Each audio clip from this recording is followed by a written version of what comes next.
If you're anything like me, you've probably always dreamed of turning your snowmobiling hobby into a career, like getting paid to be a professional guide or instructor or something like that. I didn't think it would ever actually happen until I realized that if I wanted it to happen, I had to make it happen. And of course, that's when it happened. It all started with a decision to get out of my comfort zone and ride my snowmobile in every different place I possibly could. I don't know why I decided to do that, but the end result was I snowmobiled all over Hokkaido, Honshu, Okinawa, Taiwan, and of course in Japan where I live. The highlight out of all those places was definitely Taiwan, and you might have seen that in an earlier video I put up. Taiwan was like a cultural overdose. I had more amazing new experiences in just 24 hours than you could have in an entire day. I never imagined that one day would lead to me getting my dream job as a professional rider, but it did. In Taiwan, I was looked after by 5 guides, and I found out that none of those 5 guides had ever ridden in Japan. And that is what finally pushed me over the edge and gave me the courage to risk everything, sell my restaurant, and finally, pour everything into my passion. You see, I was going to invite those guides over to Japan and start my career as a guide guy by guiding guys who were already good guide guys. So by getting going as a guide, by guiding guys who were already good guides, I could reduce startup risk by securing a day one customer base of riders who were probably good enough to at least keep up, or at least not be a liability on the hill. But I'd still have moral ascendancy because they would be way out of their comfort zone, riding in unfamiliar territory. In other words, they would need me. Probably cling to me like a wet t-shirt. I think it's normal to be nervous for your first day on the job. I mean, think about it. Now, I admit I felt a heavy responsibility to keep these guys safe. The first task was navigating across the creek in the full spring melt, and eventually we found the narrowest, sketchiest snow bridge, and I was just relieved to get everyone over it without plunging into that roaring river. And this was a massive confidence booster. I figured if I could handle that, well mate, nothing to fear for the rest of the day. Bring it on. So these were early minutes in my snowmobile guiding career, but I already realized that I should make a point of pointing out key points of interest along the way. So I pointed stuff out. There were trees, some snowy slopes, a building covered in snow. Covered in it, and there were some Japanese power lines, so it was kind of a pointy start to the day, but I figured that was a key element of being a guide. As we worked our way up the first drainage, I did get a little hint of, well, the first sign of some trouble ahead, because it was clear that one of the Taiwan guides was having trouble accepting his new role of being the guided instead of the guide. It was insubordination, but I understood that in the tough world of snowmobile guiding, respect is earned, not given. So I decided to become doubly guidey. So guidey that they'd be giddy with my great guidiness and get in behind, Tux, like they should. This was another confidence booster, like the creek crossing, because even though the guy kept going ahead and would not be guided, I realized that I was quickly developing the maturity of an experienced guide just through overcoming these little adversities and being the leader that they would respect.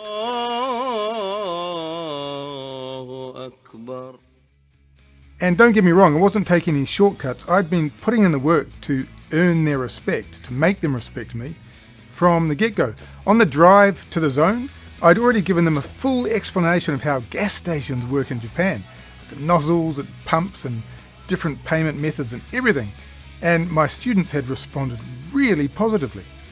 One of them expressed, frankly, outright admiration for what he said was, and I wrote this down because it meant so much to me early in my career.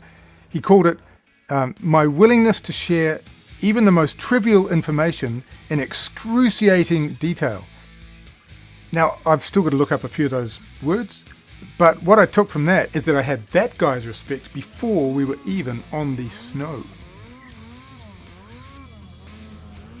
Now, I guess that most of you out there haven't been a snowmobile guide, but I can tell you, you get such a buzz when your students are clearly in awe of what you're doing, and yet at the same time, they know you're just like them, kind of a level above, but on the same level in a different way. And it's not that you're better than them, because you're not better than them, even though you are. It's that you're better than they are at being better than they are. And that's what they want. They don't want you to be on their level. They want you to be next level. By the way, after giving them the rundown on how to fill up with gas in Japan, we had also stopped to look at Japan's famous Sapporo Ice Festival. And they were blown away by the elaborate design and intricate details, bringing to life the 7 wonders of the world: the Taj Mahal, the White House, distant galaxies, hay bales, sugar lumps, bean bags. It's my belief that the best snowmobile guides add value by telling the same amusing anecdotes over and over all winter, every day, until they hate themselves and want to die. So I told them my very funny story about the time I drove my family 7 hours to see these ice sculptures and forgot it was the middle of summer. So here we are back up on the mountain, and I found it was very icy on steep spring snow in the gully, with a pretty unforgiving run out if you drop your sled into creek and trees. So I decided it was best to let my lead student go first. This is the guy who wanted to go ahead anyway, so why not let him have his head? And I would wait at the bottom, ready to help if his sled tumbled or he got into trouble with the technical aspects of the climb. He readily accepted this, frankly, selfless offer from me, and it reinforced my belief in humility as the core value of anyone who knows they're destined to be the best snowmobile guide in the world.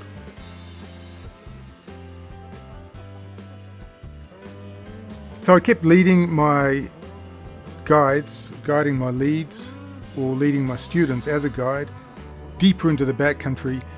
And if you've been a guide, you'll know there's a point you reach when you look around and realize you are at miles from anywhere, and you ask yourself, well, if something goes wrong now, would a helicopter even have enough fuel to fly in and find us? And if they did, could they fly back? So if they did fly in, it'd probably just be you and a helicopter stuck there instead of you and a helicopter being unstuck. So all these things go through your mind. But as a guide, of course, you don't let any of that show on your face. You just stay in calm control all the time. And that reassures your students, because they're feeling the same thing. They know you're miles from nowhere. They know things could go wrong, but they know that you can look after them. So it was a beautiful day, going pretty well, but I was still having trouble with one of the guide guys. He would just not let go of his former role. He didn't realize it was his turn to follow and my turn to lead. The other guys were excellent though. I did some extra guiding for those 2 guide guys, pointed out a lot of things, and they responded very well to being guided. The other guy though, he just didn't listen. I kept pointing to our destination and he would go the wrong way. So it was point, follow, point, follow, point, follow. And his track would just stretch out ahead of me. He wouldn't listen. Every now and then he would stop and wait for everyone to catch up, and I could tell that deep down he was lacking in confidence. It's one of the things you learn when you've been in this game a while. And he'd pretend to clean his sled or do some Taiwanese cultural thing, but I knew that essentially he was waiting to be guided. So after several of these little cleaning, dancing, funny Taiwanese things they do, I decided to guide them to what is probably the most amazing guidable feature in all of Japan. And that is the only ski lift in the world that is below sea level. It starts below sea level and you rise up, and it's still below sea level, or just below the sea level. When you get to the top, in winter, end of winter, you can get off the lift at the top and be at eye level with surfers surfing in the Sea of Japan. It's quite an experience. And I think they appreciated it, knowing about it, even though they didn't see the surface. It is deceptive, by the way. When you look at it from this angle, it doesn't look like it's below sea level, but it is. Like I say, when you've been in this guiding business for a long time, you start to, pick up on the psychological clues that your students exhibit in different situations of stress or stimulation. And I could see a deeper level of respect for me as their guide, just as a result of some of the things I'd guided them to. New experiences that on their own they couldn't get to. I mean, they couldn't self-guide themselves. They need a guide, obviously, even though they are guides.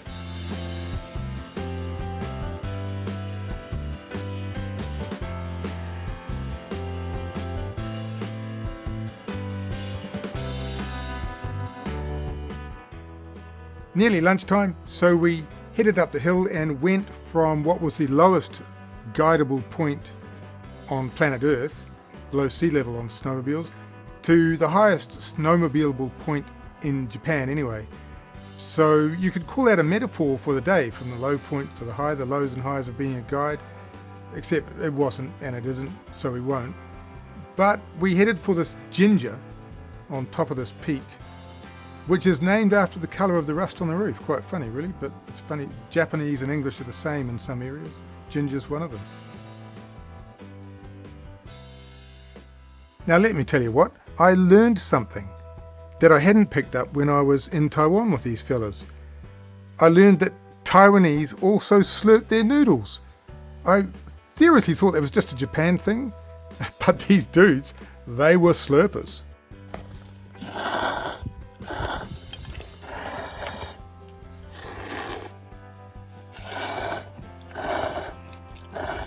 So here's a free tip for aspiring snowmobile guides, for someone who's been in the game a while.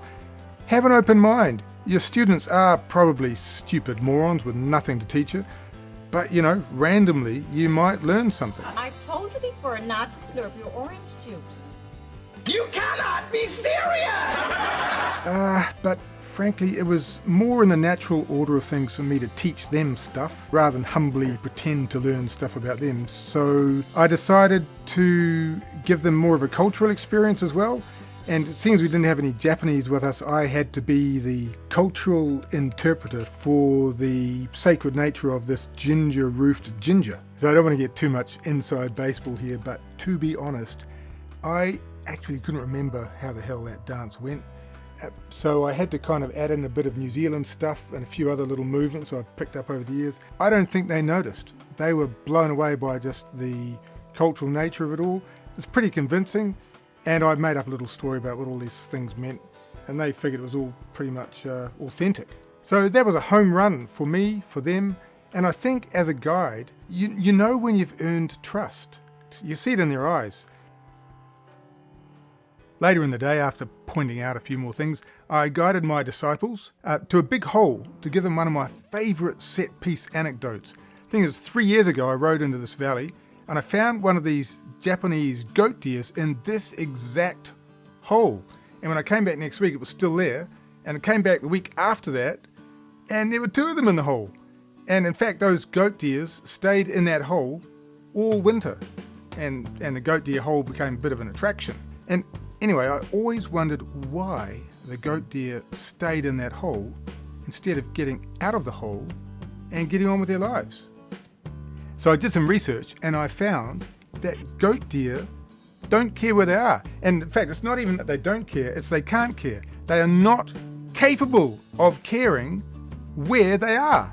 Scientists have dissected the brains of these goat deers and found that the part of the brain that cares about location, it's not even there. It's an empty part of their brain. Think about living your life like that, because like most of us are pretty choosy about where we are at any given moment, right? You do want to be eating Morinaga jumbo ice creams, and you don't want to be stuck on top of Toko Tower with a bunch of sumo wrestlers. But goat deer aren't like that. They literally don't give a shit where they are. So they didn't mind being in the hole. And of course that gets you thinking, doesn't it? If goat deer don't care where they are, why do they go anywhere? Why aren't all the goat deers all still in the same place they were born? Assuming they all come from the original Adam goat deer and Eve goat deer. I mean, why do they even have legs if they don't care about going anywhere, huh? Just stop where they drop and be happy with it. The obvious answer is food, but there was no food in that hole. The point is, there's a ton of mysterious things about goat deers, and my students were fascinated by my story. Fascinated in that kind of remote Taiwanese way that can be a bit off-putting until you get used to it. But yeah, they were into it, I think. You are boring. At the end of the day, one of the guys still wouldn't be guided, and I got a bit angry. I did some angry gesticulation, and afterwards I felt a bit ashamed and dirty And I vowed to be more professional for the rest of my guiding career from that moment on. So we decided to ride the Big Log Creek. And well, when I say we decided, I was the guide. I guided them to it. And of course, the bad guide wanted to go first. So I let him go ahead and told him to go left at every big log in the creek, because there's a couple up there. The actual answer was to go right. But to be frank, I wanted to create a learning experience for my student and teach the humility. So my students had a bit of trouble on the logs, as I thought they might. They went left. So I left them on the left and I went right. And it was liberating to finally break free from the heavy responsibility of guiding and just fully express myself on the mountain. The drainage opened out ahead of me and I stormed it. No hesitation, no holding back. And I think every guide knows that feeling at the end of the day when you drop your students, kick off your shoes and wade into that pot of stew and just stuff that meat in your mouth until the juice is dribbling on your ankles. But actually this was super easy terrain for me, so I had a bit of a psychological breakthrough. So I pretended I was an insecure idiot hiding self-doubt with big talk who had just ridden up the headwaters of an unknown drainage and found himself way outside his comfort zone at the top of a steep ridge of narrow trees with no easy way to get down. And my role playing was so visceral and real, I actually temporarily felt like I was that guy, but I wasn't that guy. Of course I wasn't. But I did wish my students were there to learn from me, and so that I could perhaps have them pioneer a way down for me to correct them on in case they didn't make quite the right decisions about what they were doing with their riding. So it wasn't too many hours later till I found my way off that ridge and led my students safely off the mountain. There was a lot more I wanted to teach them, but as a professional snowmobile guide, I owed it to them to keep the hunger and give them something else to aim for. I was pretty happy though. I'd kept everyone alive, pointed out a lot of very interesting things, shared some amusing stories and anecdotes, which they had responded very well to, and I think I'd earned immense respect for my local knowledge, definitely riding skill and teaching ability. The guys appreciated it more than I thought they would, in that slightly reserved Taiwanese way. And one of them actually said that thanks to my extremely effective guiding today, they had learned so much that they would not need me to guide tomorrow or any other day. I'm not going to lie, this was a huge compliment to me and pumped up my humility to the max. Not that I could be really more humble than I was. Everyone knows that overnight success isn't overnight. It usually takes a couple of days. In my case, it only took one day. So, good learning curve for me. Bad luck for you if you're trying to copy it. I'd say my learning curve was actually quite a bit steeper than the headwaters of the Don't Go Left on Big Log Creek. But here I was, at the top of Mount Dunning-Kruger. I was once the overconfident student, but now I was the humble master.